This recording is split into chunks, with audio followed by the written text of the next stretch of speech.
오늘 보실 하나님의 말씀은 이사야 34장 1절에서 8절 말씀까지입니다. 이사야 34장 1절에서 8절 말씀까지입니다. 열국이여 너희는 나와 들을지어다. 민족들이여 귀를 기울일지어다. 땅과 땅에 충만한 것, 세계와 세계에서 나는 모든 것이여 들을지어다. 대저 여호와께서 열방을 향하여 진노하시며 그들의 만군을 향하여 분내사 그들을 진멸하시며 살육당하게 하셨은즉 그 살육당한 자는 내던진 바 되며 그 사체의 악취가 솟아오르고 그 피의 산들이 녹을 것이며 하늘의 만상이 사라지고 하늘들이 두루마리같이 말리되 그 만상의 세자남이 포도나무 잎이 마름 같고 무화과나무 잎이 마름 같으니라. 여호와의 칼이 하늘에서 족하게 마셨은즉 보라 이것이 에돔 위에 내리며 진멸하시기로 한 백성 위에 내려 그를 심판할 것이라. 여호와의 칼이 피 곧 어린 양과 염소의 피에 만족하고 기름 곧 순양의 콩팥 기름으로 윤택하니 이는 여호와를 위한 희생이 보스라에 있고 큰 살육이 에돔 땅에 있음이라. 들소와 송아지와 숫소가 함께 도살장에 내려가니 그들의 땅이 피에 취하며 흙의 기름으로 윤택하리라. 이것은 여호와께서 보복하시는 날이요 시온의 송사를 위하여 신원하시는 해라. 아멘. 지금까지 우리가 이사야서를 읽다 보면 이런 내용들이 강조되었습니다. 유다와 예루살렘의 죄가 드러나고 열방을 향한 하나님의 심판이 선포되고 아수르의 위협 속에서 하나님의 백성이 무엇을 붙들어야 하는지가 강조되었습니다.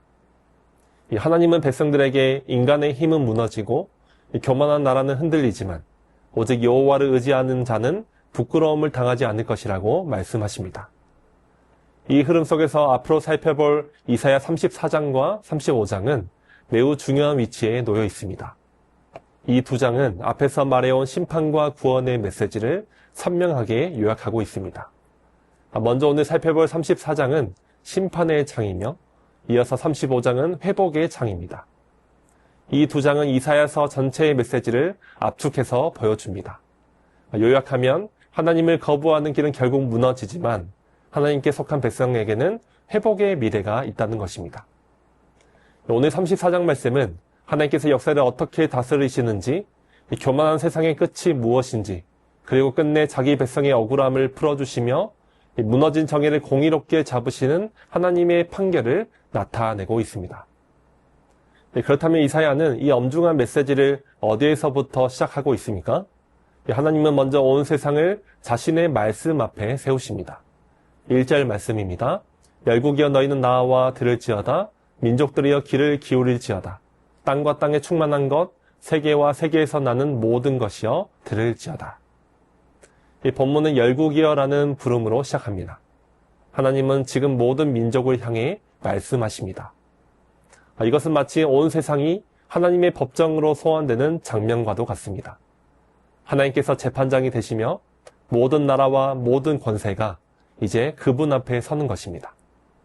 그 당시 백성들은 눈에 보이는 강대국을 두려워했습니다. 아수르 같은 강한 나라가 역사를 결정하는 것처럼 보였습니다. 그러나 이사야는 전혀 다른 관점을 제시하고 있습니다. 역사의 주인은 강대국이 아니라는 겁니다. 이 세상에서 최종 판결권은 인간들에게 있어 보이지만 모든 민족은 반드시 여호와 하나님 말씀 앞에 서야 합니다. 이것은 오늘 우리에게도 중요한 메시지입니다. 우리는 눈에 보이는 힘을 쉽게 두려워합니다. 돈과 권력, 세상 여론과 사람들의 평가가 우리의 삶이 결정한다라고 생각할 때가 많습니다. 그러나 성경은 모든 것이 하나님의 말씀 앞에 서게 된다고 말씀합니다. 하나님께서 1절에 들으라고 말씀하실 때는 이 피조물이 창조주 앞에 서게 되는 명령입니다. 자신의 생각과 판단은 내려놓고 하나님의 판결을 들으라는 하나님의 부르심입니다. 그러므로 우리의 신앙은 내가 듣고 싶은 말씀만 선택하는 것이 아닙니다. 나에게 위로되는 말씀만 선택해서 붙들고 책망하는 말씀을 피하는 것이 아닙니다. 우리의 참된 믿음은 하나님의 모든 말씀 앞에 겸손히 서는 것입니다. 오늘 우리에게도 하나님의 말씀 앞에 진정으로 서 있는지를 묻고 있습니다. 나는 정말 주님의 음성 앞에 서 있는 사람인지를 돌아봐야 하겠습니다. 이제 온 세상이 하나님의 법정에 소환되었다면 하나님은 거룩하신 재판장으로서 모든 나라를 향해 진노하십니다. 여기서 핵심은 악을 향한 하나님의 거룩한 진노입니다. 2절 말씀입니다. 대저 여호와께서 만국을 향하여 진노하시며 그들의 만군을 향하여 분내사 그들을 진멸하시며 살육당하게 하셨은즉. 이 하나님의 진노는 우리처럼 한순간의 감정이 폭발하는 것이 아닙니다. 순간적으로 화가 나셔서 충동적으로 벌하시는 것이 아닙니다.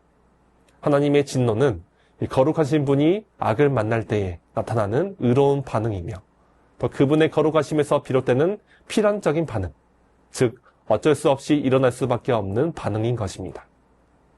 그러므로 하나님의 진노는 하나님의 사랑과 반대되는 것이 아닙니다. 오히려 하나님의 거룩한 사랑이 악을 향해 반응하는 정상적인 방식인 것이죠. 피해자의 눈물이 끝내 외면당하지 않게 하나님은 불의와 악을 그냥 그대로 방치하지 않으십니다.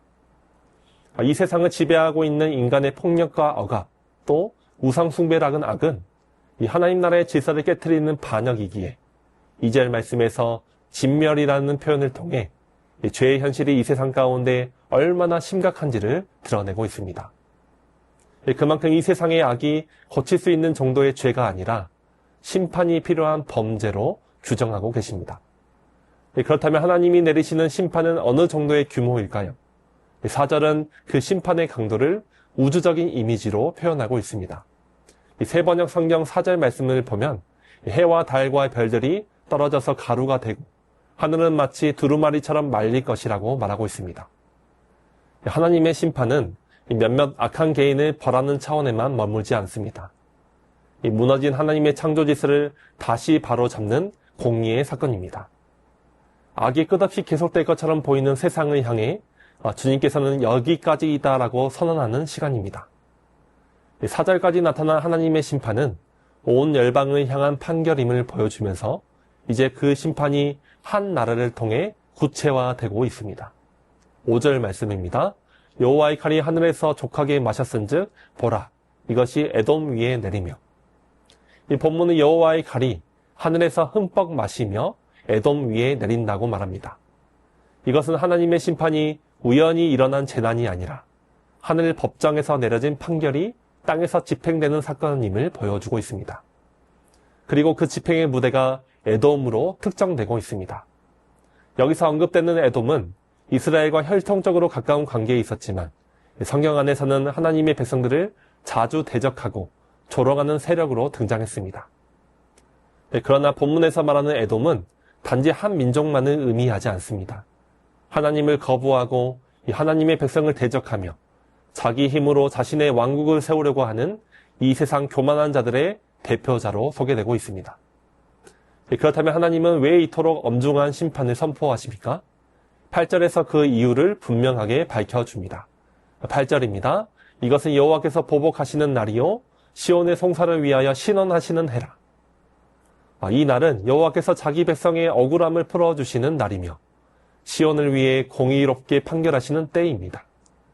하나님은 자신의 언약적 공의에 의해 하나님의 백성들이 받은 억울함을 송사로 다루시며 재판장으로서 판결을 통해 잘못된 것을 바로 잡으십니다. 여기서 송사라는 단어는 법정적인 용어입니다. 억울한 일이 있었고 바로 잡혀야 할 문제가 있었다라는 뜻입니다. 짓밟힌 눈물이 있고 당한 모욕이 있으며 설명되지 않은 고통이 있다는 뜻입니다. 그런데 하나님은 그 모든 것을 보셨습니다. 사람들은 모두 잊어버려도 주님의 법정에서는 사라지지가 않습니다. 이것은 하나님의 백성들에게 큰 위로가 됩니다. 성도는 이 땅에서 억울한 일을 겪을 수가 있습니다. 믿음 때문에 손해를 볼 수가 있습니다. 정직하게 살다가 오히려 불이익을 당할 수도 있습니다. 선을 행했는데 오해받을 수도 있습니다. 그럴 때 우리 마음에도 가끔씩 복수하고 싶은 욕망이 일어납니다. 내가 직접 갚아주고 싶고 상대가 직접 무너지는 것을 보고 싶을 때도 있습니다. 그러나 하나님은 자기 백성에게 복수의 칼을 맡기지 않으십니다. 최종 판단은 오직 하나님께 속해 있습니다. 우리의 신앙은 단순히 하나님으로부터 마음의 위로를 받기 위함이 아닙니다. 흘러 지나온 역사를 평가하시고 판단하시는 그 하나님에 대한 신뢰가 있기 때문에 최종적인 판결을 해주실 그 하나님을 우리가 믿고 있기 때문에 우리의 신앙은 흔들리지 않고 더 굳건할 수가 있습니다. 이 세상에서는 정의가 제대로 판결되지 않을 때가 많습니다. 악이 법을 피해가고 죄가 정직하게 다루어지지 않는 현실을 우리는 자주 보게 됩니다. 그렇게 피해자들은 끝내 상처뿐인 마음과 자신들이 흘린 눈물의 의미를 거두지 못한 채 잃어버리고 맙니다. 그러나 오늘 본문은 말하고 있습니다. 하나님은 이 세상에 대해 침묵해 보이셔도 무관심하지 않으시며 오래 참으시지만 잊지 않으시는 하나님이십니다. 사랑하는 성도 여러분, 오늘 말씀은 온 세상을 하나님의 법정 앞에 세우고 죄를 향한 하나님의 거룩한 진노를 보여주며 교만한 에돔의 끝을 드러내고 있습니다. 그리고 마침내 시온의 억울함을 풀어주시는 하나님의 공의를 선포하고 있습니다.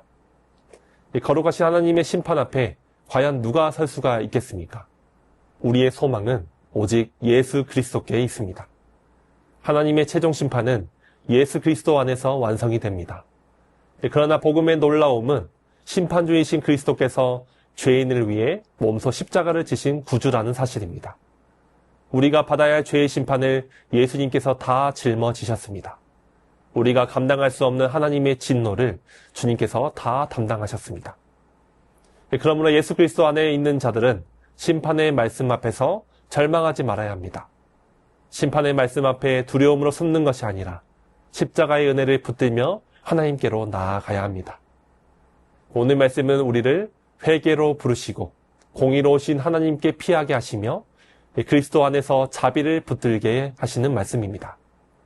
오늘 이 아침 이 세상이 아무리 강해 보여도 마지막 판결은 세상의 것이 아님을 바라봅니다. 이 불의가 오래 가는 것 같아도 역사의 재판장은 우리의 하나님이심을 깨닫게 합니다. 사람에게는 묻힐 만한 일도 주님 앞에서는 잊혀지지 않음을 기억하게 합니다. 오늘도 거룩하신 재판장 앞에서 겸손히 서기를 바랍니다. 세상의 힘이 아니라 십자가의 은혜만을 붙들며 하나님께로 온전히 나아가는 저와 여러분들이 되시기를 주님의 이름으로 간절히 소망합니다. 주신 말씀을 기억하며 하나님께 기도하겠습니다. 거룩하신 하나님 앞에 죄를 가볍게 여기지 않게 하시고 내 안의 교만과 불순종을 이 시간 회개하게 하여 주옵소서. 억울함과 상처를 내 손으로 갚으려 하지 않고 공의롭게 판단하신 하나님께 믿음으로 맡기며 인내하게 하여 주옵소서. 세상의 힘이 아니라 예수 그리스도의 은혜만을 붙들고 하나님 말씀 앞에 겸손히 서는 삶 살게 하여 주옵소서.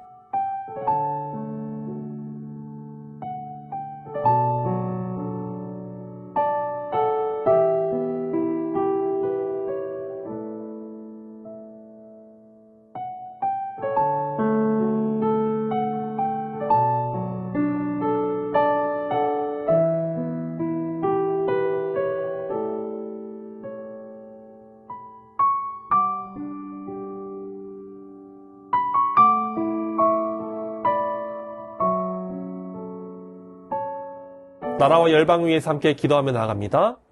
복음으로 이 나라를 밝혀주시고 세상의 어두움과 불의함이 떠나가는 이 나라와 민족 되게 하여 주옵소서. 자연재해로 피해 입은 분들을 위로하여 주시고 주님의 궁휼함과 도움의 손길로 회복되는 역사가 있게 하여 주옵소서.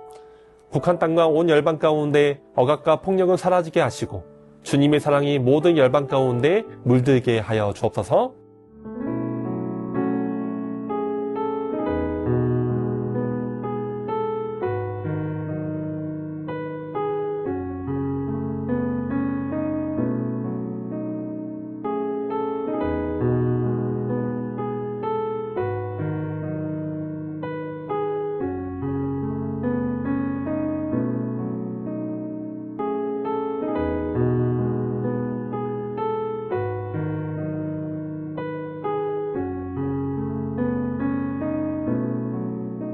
교회를 위해서 함께 기도합니다.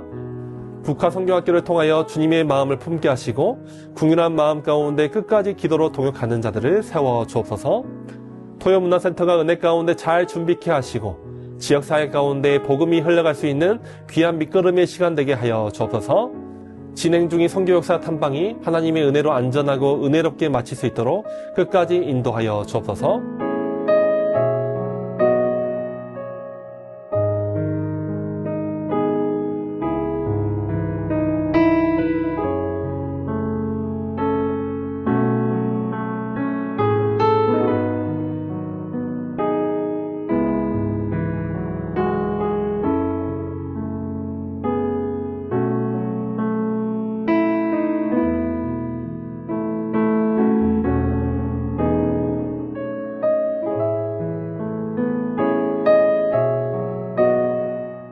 선교사님과 환우분들을 위해서 함께 기도하며 나갑니다.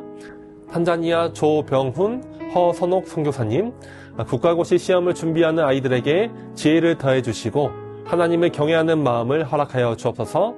지치지 않도록 새 힘을 더하여 주시고 전도 사역에 힘쓰게 하여 주옵소서. 탄자니아 정현우 정슬기 선교사님, DTS 졸업생들이 받은 말씀과 은혜로 삶을 이어가게 하시고 각자의 자리에서 진로와 사역을 믿음으로 잘 분별하게 하여 주옵소서. 졸업생들이 꿈과 진로를 발견하여 다음 걸음을 순조롭게 인도하여 주옵소서. 유비전스쿨 중고등학교 건축이 안전하고 순조롭게 진행되게 하시며 필요한 재정과 자재가 적절한 때에 채워지게 하여 주옵소서. 또 환우분들을 위해서 함께 기도하기 원합니다. 이철주 장로님, 간의 농양과 심한 염증이 속히 치료되고 신장 기능이 회복되어서 중환자실의 치료를 피하게 하여 주시옵시고 의료진들이 지혜롭게 치료하게 하여 주시옵소서. 김기남 권사님, 췌장암으로 항암 중입니다. 항암 부작용이 없게 하시고 종양이 효과적으로 줄어들어 안전하게 수술을 받을 수 있게 하여 주옵소서. 여의경 권사님, 체중이 감소되지 않아 항암 치료를 계속 이어갈 수 있도록 식욕과 기력을 회복시켜 주시고 모든 치료 과정을 잘 감당하며 몸이 날마다 회복되게 하옵소서. 권원순 권사님, 항암 치료의 후유증과 통증이 없게 하시고 식욕과 기력을 회복시켜 모든 치료를 잘 감당하며 온전히 치유되는 은혜를 허락하여 주옵소서.